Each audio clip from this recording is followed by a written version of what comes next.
Hi everyone, it's me Cheryl. I hope you're all okay. It's Wednesday morning, only just. I was going to do a visit earlier. A visit? I wasn't going to do a visit earlier, I was going to do a video earlier. But there was a guy coming to service CJ's bath. And I knew he was coming in the morning, but I wasn't sure when. And I was just about to sit down and he arrived. And then I got delayed with the delivery, so okay, I'm here now when I'm doing a video. There's not really much to show you. Where did I put it? Hang on a minute.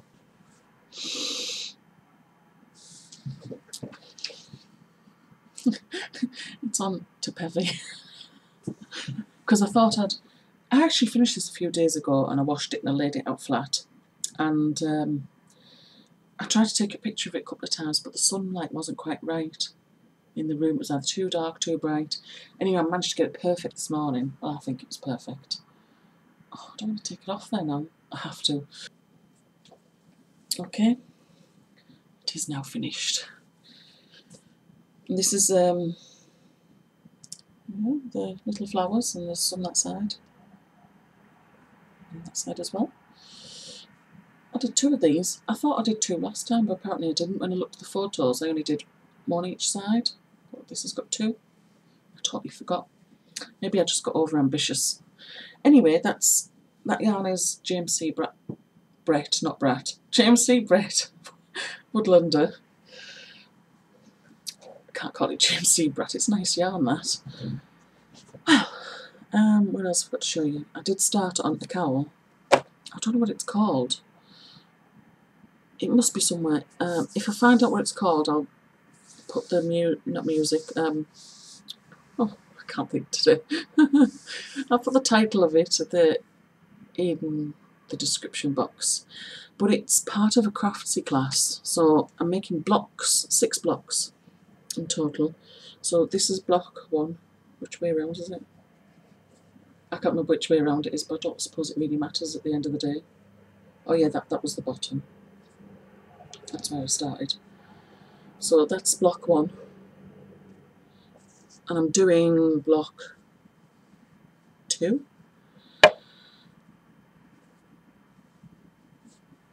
So that's block 2. And there's 4 more blocks to do. Doesn't look like it's going to be big enough, does it? Maybe you do 2 of them. I don't know. I'll find out when I get there. But that's what I'm doing.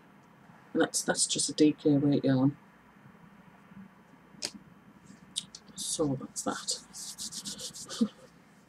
I got some yarn the other day and it wasn't even for me. But now it looks like I've got it myself. You know when you just want to... My youngest son decided he would like to make his...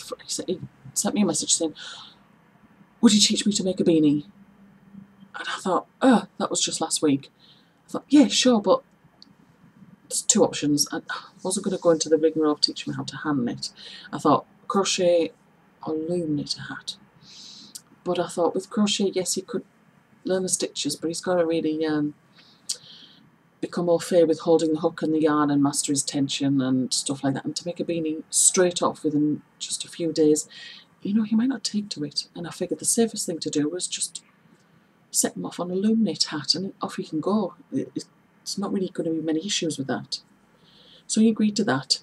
And I said, what colour? And he said, teal. I went, what colour is teal? Because I know what colour teal is, but there's so many different versions of it. If you look on Google Images, type in teal, you're going to get loads. Some people might say, well, that's aqua. Well, that's turquoise. Do you know what I mean? So I said, look, go on to Google Images, find an image, it doesn't matter what it is, of something what you think is the colour your friend likes, and then I'll try and look for a yarn that colour at the local yarn store.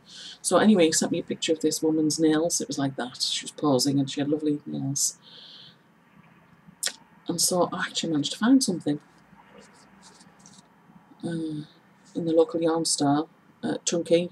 It's Wendy Serenity, and it's got... I actually didn't look at any of the content or anything, or the price. I don't even know what price it was until I got it home. I think it was £4 something. 10% wool, 20% alpaca and 70% acrylic. And there's 80 metres here. And I wasn't sure whether he needed 1 or 2, so I got 2 anyway. He has incurred my displeasure. He no longer wants to make the beanie. Fine, I'll have the yarn. It is nice, it does feel lovely. It's very soft and it smells nice as well. I love the smell of yarn. So, I've acquired some yarn I wasn't expecting. And I should be happy about it, but I don't like the way it went, you know. I probably wouldn't have even looked at it before, but yeah, I'm happy with that. It's okay. I'll figure something to make with it.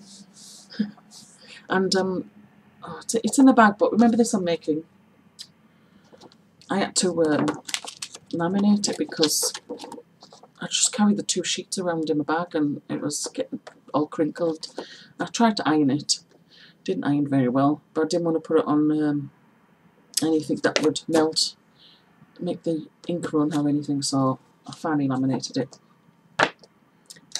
I'm on row 12 now, so I began the armhole shaping on row 9, so it's worked top down. And there's an errata which I knew. This came free via Ravelry, and it was a whole Simply Crochet download, and there's more patterns in it, and it was free, and it's the US version, but the errata is in UK English, so I've always got to do mental flips, but it also provides a chart as well, which it's on my iPod. I screenshot it, so I just zoom in and that. So I worked on row 11 as per the written errata, which is UK terminology, and after I did it, I just happened to look at the chart and I thought, I don't remember doing one of them in that row. And one of them, it's one of these. One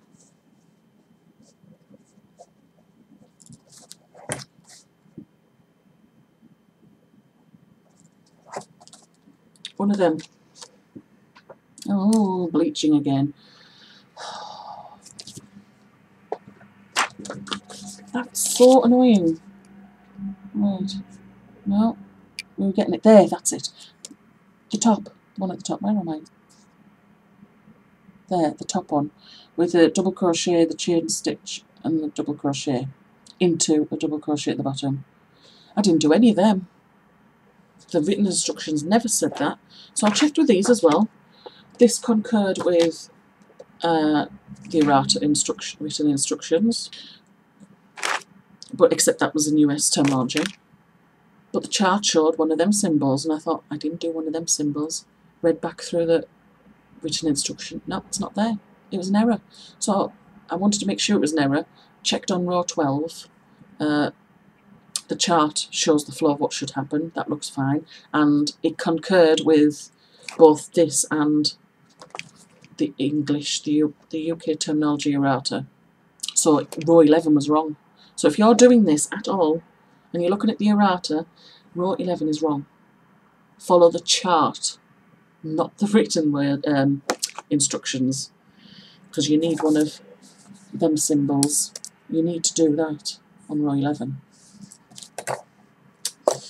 So I'm glad I spotted that, and I'm glad I had the wherewithal to actually figure it out. So that was nice. What am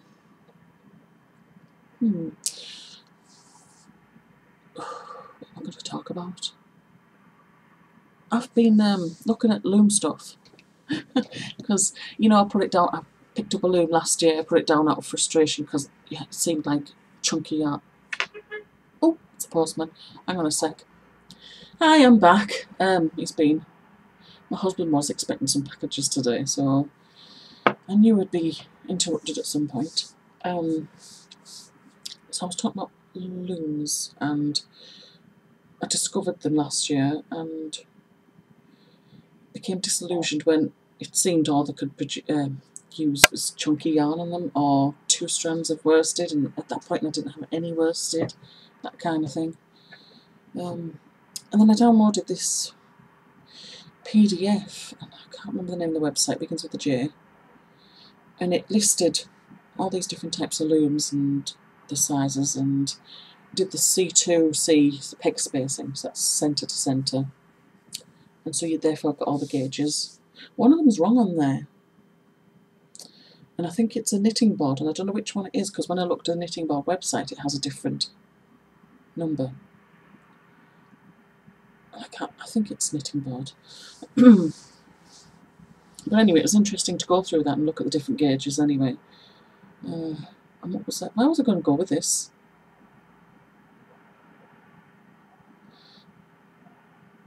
Yeah, because like, where am I? Yeah, because this is, it's not a nifty knitter, but it's very close to, there's a fibre. What's it called?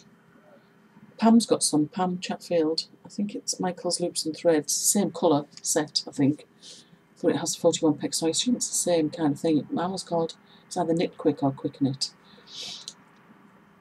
And I got it from eBay. And I found this one, this is the 41 peg loom, and the 36 peg loom was the orange one. And that was a bit, produced hats that were a bit snug.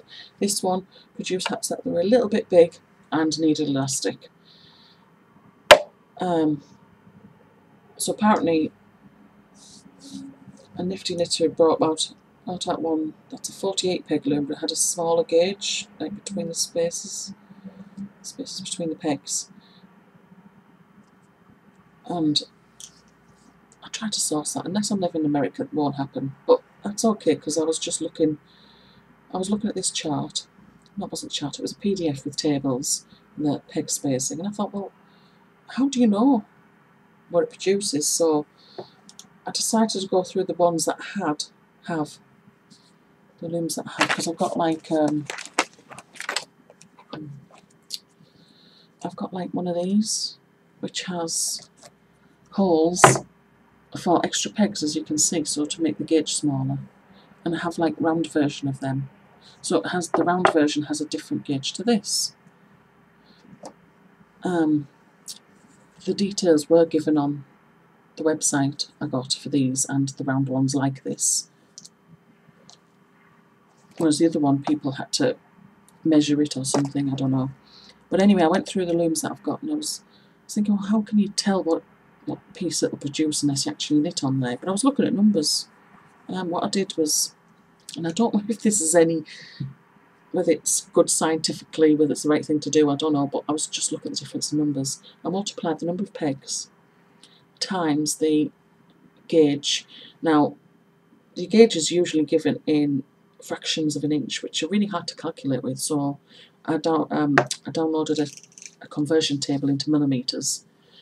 So I multiplied everything, all the number of pegs, by the millimetres for the gauge. And you can see this is 800 and something. The 36 peg loom was 600 and something. And what the nifty knitter, what would have been 5/8 of an inch, I can't remember what it translated to in millimetres, but it was 700 and something. That was 768, I think, possibly. And I thought, well, why don't you just go around, multiply the number of pegs by whatever the gauge is in millimetres, and just go by that. So I did go through everything. I have got my numbers down for the gauges for this, when it's the wide space and the small space. Actually, it comes up exactly the same, because you have to double the number of pegs. But then half the gauge in between, because this is exactly half. But it would just give you more freedom as to what yarn you use, that's all. And of course I have Martha Stewart loom set, where the pegs are not, it's lovely configurability, but the pegs like to pop out, so you have to keep pushing them down. And the closest one to the Martha Stewart to what would be maybe the nifty knitter is actually the Martha Stewart where you make up this one here. I've got something on there, I was just messing about. I wanted to see what a knit 2 purl 2 rib would produce. What size, because it's 40 pegs. Is it 40 pegs? Yes, it is, with the wide spacing. And looks like it's bleached, doesn't it? Well, there's 2 green pegs, 2 pink pegs all the way around, so knit 2, purl 2, knit 2, purl 2. And I just want to see what it comes out with, because 40 pegs, it's the closest one this size to the Nifty Knitter 48 peg loom. By my calculations, whether that makes any scientific sense or not, I don't know whether it means anything. But if I had some spare time, you know what I'd do? I'd grab some yarn, maybe like a worsted, and I would do just like either panels or rounds, well, maybe both, and just see what it produces on different looms of that gauge. So obviously for worsted I'd have to populate them with the smaller pegs on every hole, that kind of thing, and just see what it comes up with. I can see it's already shrinking. It's white and it's bleached. Wait a moment, please. Perhaps you can see it better now. You can see it's already, where is it? Oh, over there. There's a clip over there. The way it's already coming down, it's like stretching inwards. No, it's not stretching. What's the opposite of stretch? Expanding? No, that's contracting. Contracting inwards. So I thought I'd mess around with that, and this is the closest. So in case you were wondering, 40 pegs of the large pegs of the Martha Stewart is the closest thing to a 48 peg Nifty Knitter, according to my calculations. That's the number of pegs times the gauge in millimetres. Because I've got one of these. Oh yeah, I was messing about. I got one of these a while back. That's an all-in-one. Feels very nice, that would. And I was just messing about, and that's when I had. I didn't realise, even with going back and forth, I was knitting a row, purling a row, knitting a row, purling a row, and thinking, that's garter stitch. You nutter, of course it's garter stitch. You're not turning. You know when you do the knitting needles, you actually turn. Well, on the loom you don't, it's always one side facing you. But that should be interesting. Yeah, I was thinking, well, you could adjust it. This moves up and down, and so does the other one. And you can adjust it. And I thought, you wouldn't have to worry about decreases then, would you? You could move it down with you. It means you're moving a lot of loops from one peg to another, but you could actually move these edges inwards as you're reducing a hat, say for instance. Yeah, this I got out of frustration for thinking, oh, do I only have to use chunky yarn? And this is actually double knit, and I was just messing around with it. What did I do there? Yeah, that was the... No, it wasn't the garter stitch, this one. This one was knits and pearls. And have you seen how tight that knit stitch is? Let's put it through that way. I didn't do a big enough sample though. That was incredibly small. That's like the other one I showed you, the blue ring, which had pegs populated in every hole. So I'm wondering if it's... I'll have to check my chart, my spreadsheet, and see if it is the same. But I was curious anyway. Yeah, I'm curious enough about loom knitting to go and buy contraptions. And I still find needle knitting easier. But you never know.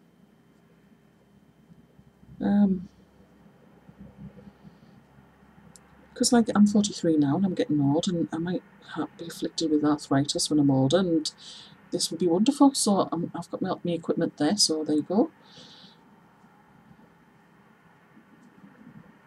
Hopefully I won't be. Yeah, so that produces a very fine knit and double knit. That's remarkable. Yeah. Very small. That's rather small. It's much smaller than, say, like a 4mm needle would produce. Please get into focus. I really should work bigger samples. Oh, there's the first one I did. Yes, that was garter stitch. That doesn't look like garter stitch. Yes, it does.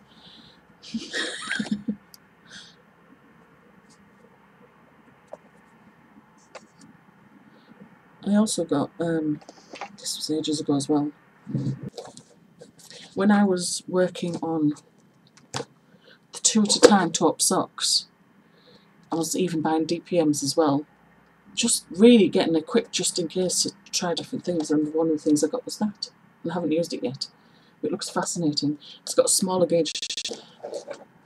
So when your camera cuts out because you've knocked the mouse and you were still talking, is that classed as talking to yourself? Because that's just what's happened. And as I was saying, that has a smaller gauge than this one. And that's all I was going to say. No, I'm sure I said more than that.